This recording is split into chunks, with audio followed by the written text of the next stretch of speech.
AITA for sterilizing myself against my partner's wishes? Okay, Reddit, I need some unbiased outside opinions because I truly feel like I'm going crazy dealing with this situation. I, 28F, and my partner, 28M, have 2 children together and have been married for 8 years. For those 8 years, I've either been on birth control when we were preventing pregnancy or tracking my cycle when we were trying to conceive. Adding this just to give the community the context that reproductive responsibility has always fallen on my shoulders. Recently, we discussed the possibility of being done with children since we have our 2, and the family really feels complete. My partner is in agreement that a 3rd child is off the table for him as well. So with that, I thought, great. I can bring up sterilization for either him or I. The reason I wanted this is because I've had every form of birth control before and none of them ever left me feeling 100% okay. So I wanted to be done with birth control completely since we both agreed we're done. It's been about 3 months since our talk about more children, so I brought up either getting a vasectomy for him or me getting a salpingectomy, removing my fallopian tubes. What I thought would be a productive conversation completely blew up. He outright refused a vasectomy, and when I was okay with that and said I'd happily get a salpingectomy, he completely flipped his shit on me, screaming at me about how he forbids it from happening and he won't allow me to damage myself like that. I ended up just leaving the conversation and headed to get our kids from school, but on the way I ended up calling my gynecologist to schedule a consultation for the salpingectomy after making sure I won't need my spouse's approval. So Reddit AITA if I go through with the sterilization against my partner's wishes? Next day, due to the support and advice I found on here, I managed to get the confidence and level headspace needed to try to have another conversation with my partner. After getting our children to their school/daycare for the day, I went to our local coffee shop to pick us up each a cup. I figured it can either be seen as a show of care or a peace offering. Once I got home, he was sitting at our island doom scrolling through TikTok. I think we've all been there. I decided standing across from him would be a bit of a better choice, so I gave us our respective cups and asked if I could get his attention for a conversation. Well, what I hoped would be productive turned unproductive quickly as he sighed with an eye roll and turned off his phone. I started by asking the big question of if he wanted any more children. I even suggested he doesn't think about what I said on the subject and just tell me his feelings about more children. With that, he answered a firm no and told me, as he said before, a 3rd child is and will always be off the table. I then asked him if he had any fears or concerns about surgeries/medical procedures. He said no to this question as well. So I asked if he understood the procedure and what it entailed, and he said yes he does, which is why he doesn't want me to get it done. In his words, I wouldn't be a woman if I got any part of my reproductive organs. What makes me a woman? Removed, and he refuses to allow me down that path. I then followed up by asking about his getting a vasectomy, and he said it's pretty much the same thing for men, and he won't let anyone take away if manhood. The final question I managed to ask was, did he just expect me to be on birth control forever? And this man looked me in the face and said it's worked so well for me already, why change things up? Guys, as I stated in my previous post, I am miserable and in debilitating pain with birth control. At the end of this, I just grabbed my coffee and went sit on our porch, just trying to wrap my head around the conversation while he sit in the house acting like nothing is wrong, and we're just having a normal day off together. 2 days later, hey Reddit, I just wanted to give a small update. I've been reading all of your comments on my last 2 posts, I swear. I appreciate all the advice and kind words, sometimes even the unkind words, because it gives me more to think about. So to start, I've been at my sister's with the children all weekend. I told my husband that she was feeling lonely and wanted us to stay over.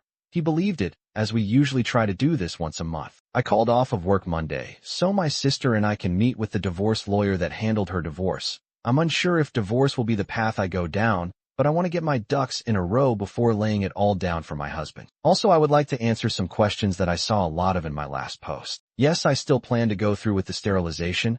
I absolutely don't want any more children, even if this ends in divorce. I plan to tell him it's getting done no matter what he says or believes. There will definitely be no sex with him anymore. I feel like I lost all attraction and respect for him. The children don't know what's going on. They just think it's a fun time at Andy's house. Condoms are a no. I exist because of a broken condom. I currently have an IUD, and while yes, it has been the best birth control I've been on, I still cannot function properly for a week out of the month due to pain, bleeding, and depressive episodes. No, he hasn't done anything like this before, which is what caught me so off guard with everything. Disagreements in our relationship have up until now been able to be discussed and compromised on. We grew up in a deep Catholic community, but fell away from the church years ago. 8 days later, so I would like to start off by saying thank you everyone for the amazing support I've received throughout the comments and messages. I know I haven't replied in a while, but I have been reading it all. Heartsuit. Now to start off, I'll update everyone on the meeting with the lawyer. I was able to talk through my options as well as what legally would be my husband's and what legally would be mine. I know my next steps of things would lead to divorce, and I feel confident in taking those steps if needed. After the meeting, I went back home and got settled back in. I ended up just doing normal tasks until the kids got home, and when my husband got home, I suggested getting the children to bed early so we can talk. So we did just that. He ended up starting the conversation by saying if I plan to get the sterilization, then he wants a divorce because he can't be with someone who doesn't share his same values. At that moment, I knew this was it for us. So I informed him of my consultation this week for the surgery and my intention to go through with it no matter what. There was honestly a lot of back and forth. I want to say it lasted for 3 hours before he said he's done and left the house. He's been staying at his mom's and hasn't really asked about the children staying with him. I have offered per the suggestion of my lawyer, but to no avail. Currently, I'm getting a legal separation agreement written up, so hopefully start the divorce process peacefully or as peacefully as possible. The kids ask about him, but I just keep telling them he's helping grandma for a bit. I'm not sure how to tell them he won't be back. Thankfully, my therapist suggested a children's therapist to me, so I plan to set them an appointment soon. I'm honestly not too sure where everything went wrong with us.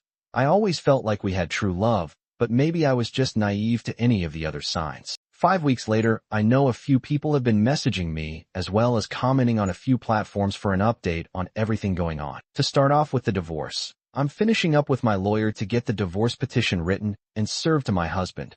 That should happen before the end of this month. Last I heard from his side with the divorce, he got a lawyer for himself, and once served wants all communications going through our lawyers. I finished up sorting through our asset divisions and making a custody plan, so my lawyer has that ready to be sent over to his lawyer for any questions or concerns about it. I'm sure there will be a bit of back and forth until an agreement is met. Next, an update about the children. They now know we are separating and going through a divorce. While initially they were very upset with the news, things kind of settled and became accepted. They are in therapy individually and us as a family, so I'm hoping that stays helping them. My husband has been having them about 1 day a week, usually being Saturday during the day, as he expresses not being able to handle them alone at night. I keep him in the loop about therapy, even offering him to come if he is willing, which so far has been a no to the few sessions we have had. I also make sure he knows that he is welcome to have the children more than just a day. I'm hoping he comes around to co-parenting a bit better because I know the kids do miss him. I try to communicate with him on the happening in the kids' life, such as school and extracurriculums, but he keeps pushing me to communicate through his mom. So far, I have been sending them both similar messages, so there is proof I'm communicating with him directly as well as his preferred way.